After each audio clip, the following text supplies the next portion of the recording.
Hi, Cineplexx TV. I'm Zach Braff, and I'm here to introduce my new film, Wish I Was Here.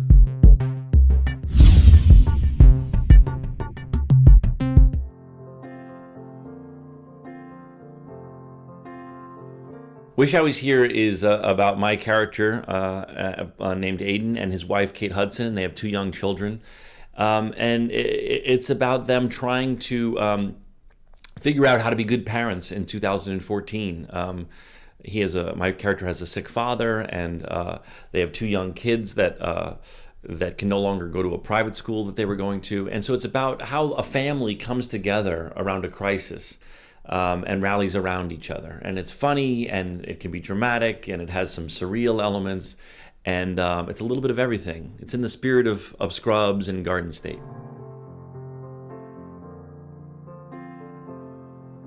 Well, I like to kind of be at the forefront of new things that are happening. And one thing that's brand new on the internet is the idea that you can not only reach your fans all over the world, whether they're in Vienna or New York City or Antarctica.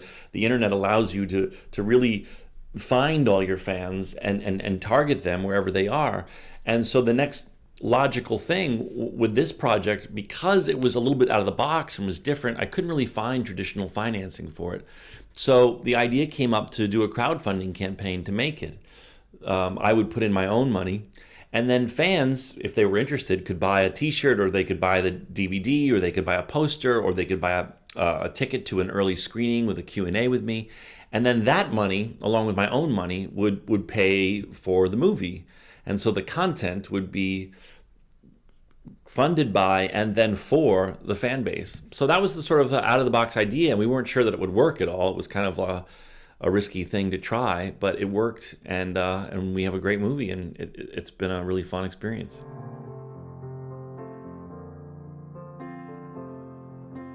I was allowed to put a lot of things in the film, and that I wouldn't have been able to do had I had to report to a studio or a typical financier. I was really allowed to make it without compromise, without changing anything that somebody else wanted changed for reasons that weren't artistic.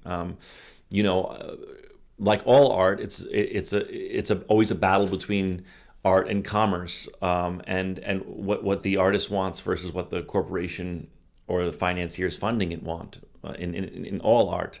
So with this, the experiment was, well, what if we took that out of the equation? What if we did this? It truly would be, for better or for worse, it would be just what the filmmaker had in mind.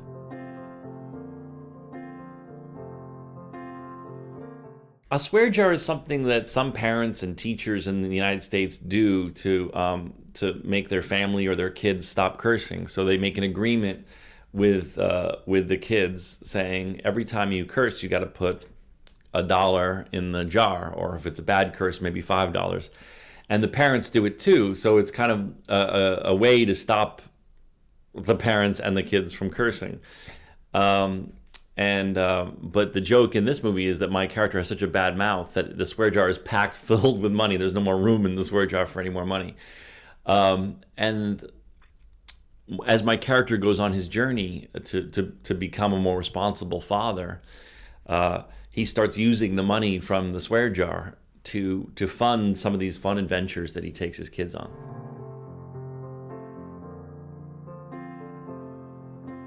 It was both. I really wanted to do something kind of an inside joke for the Scrubs fans. The Scrubs fans have been so amazing to me and so supportive of me, and I wanted to kind of give them a little wink in the movie and then reunite me and Donald. And of course, he really is my best friend, and he cracks me up. So I just wanted to work with him again. So I gave him a cameo in the movie.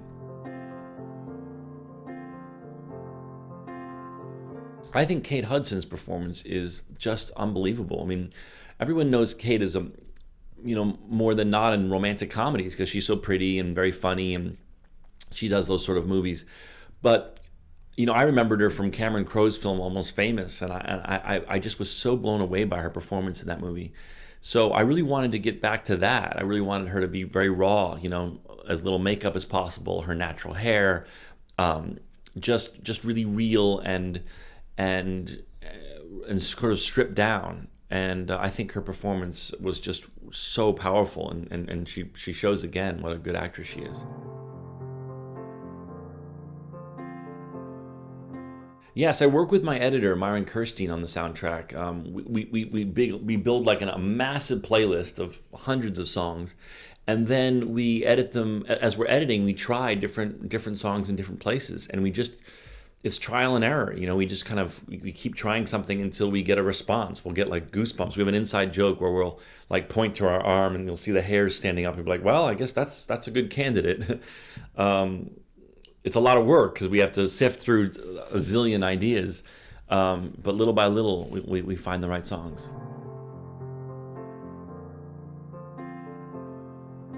I think my favorite scene is the one where Kate Hudson confronts Manny Patinkin, because they're just really, really wonderful actors, and the scene is so simple. It's just two people sitting there talking in chairs. Well, he's in a bed, she's in a chair, and it's so simple, but it's so powerful. And that's a real testament to great actors. When you have two great actors and hopefully some good dialogue, you don't need anything. And it's one of my favorites. Well, yeah, I think we all have daydreams. I think that we all find ourselves, I know JD was famous for wandering off and going into funny, silly fantasies, but that was a jokey way of talking about how we all do that. We all wander off and go, "Oh, I hope this happens," or my daydream is that the girl will like me, or I'll get the job, or I'll be the hero, and that's what we wanted to fold that into the movie.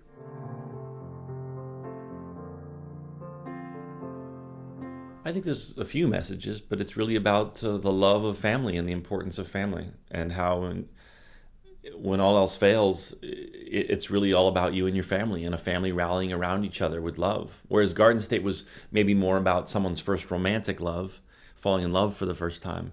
I think this film was really about realizing the importance of love of your family, and how when there's a crisis or when there's a problem, who can you rely on most? It's your family and the love of your family. This was my journey to the world of cinema. See you at the next Cineplexx, and please enjoy Wish I Was Here.